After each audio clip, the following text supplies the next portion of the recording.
Morning everyone. Myself J. Anusha, working as lecturer in physics in the department general section, working at SS Government Polytechnic Zahirabad. And for first year second sem students, the subject I am dealing with is applied physics with the subject code 18 common 203F. And the topic what we are discussing here is the fifth chapter of our syllabus, electricity and measuring instruments.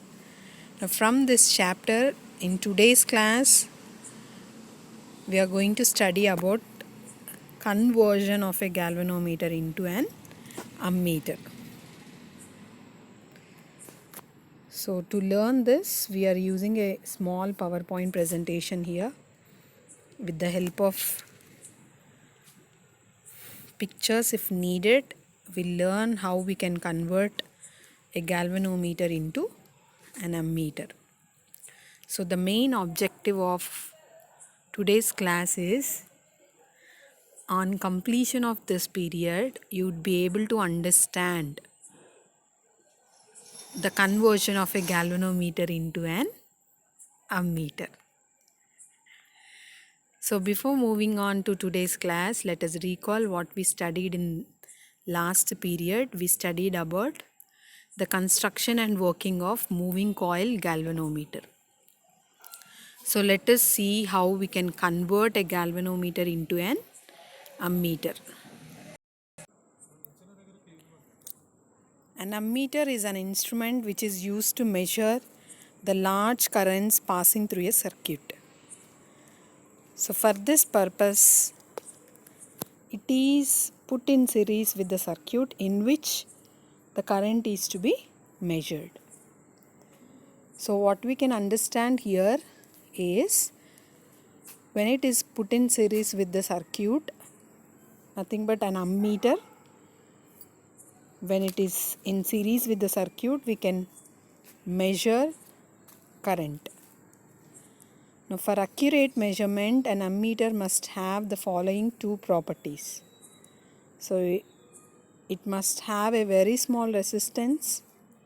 In an ideal case, it should be 0, and a very large current carrying capacity.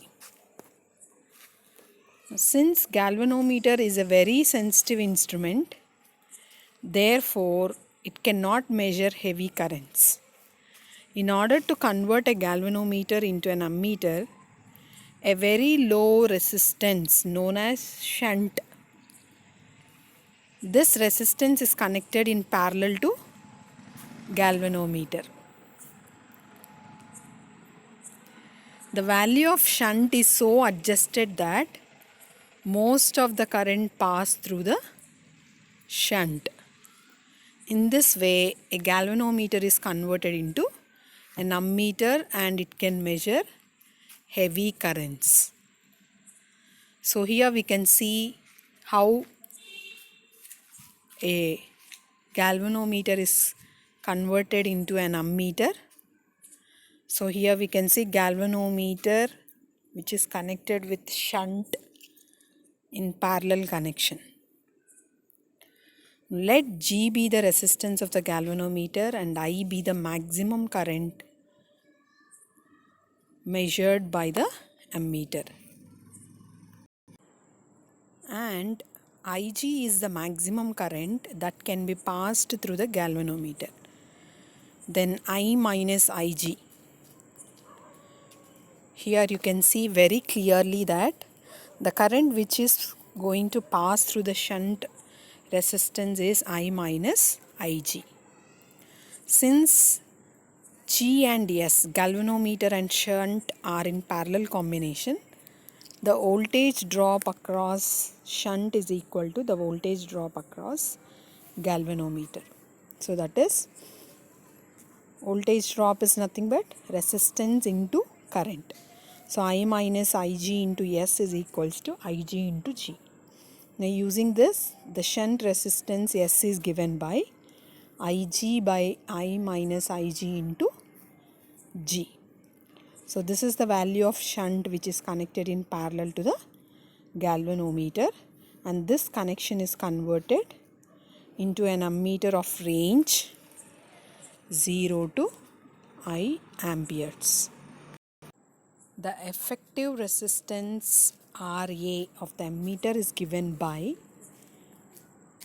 1 by Ra is equals to 1 by G plus 1 by S.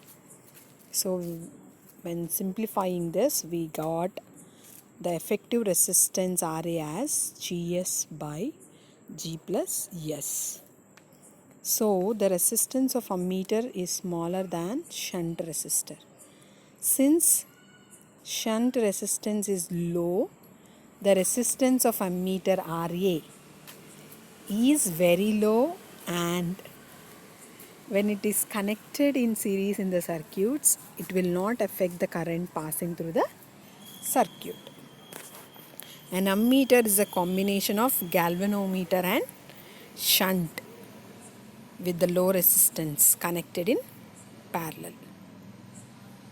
So let us summarize what we discussed in today's class, that we have seen conversion of a galvanometer into an ammeter. Now let us see how much we have understood from this topic. Electric instrument which is used to measure large currents in circuits is ammeter, voltmeter, ohm meter or odometer. It is ammeter. How is a galvanometer converted into an ammeter? By connecting a high resistance shunt in parallel to the galvanometer, or low resistance shunt in parallel to the galvanometer, or high resistance shunt in series, or low resistance shunt in series with the galvanometer. It is low resistance shunt in parallel to the galvanometer. So an ammeter should have infinite, very large or very low, or none of the above resistance. So it is very low resistance. So the frequently asked questions from this topic are: explain the conversion of galvanometer into an ammeter. So this is about today's class. Thank you. శబ్ద కాలుష్యాన్ని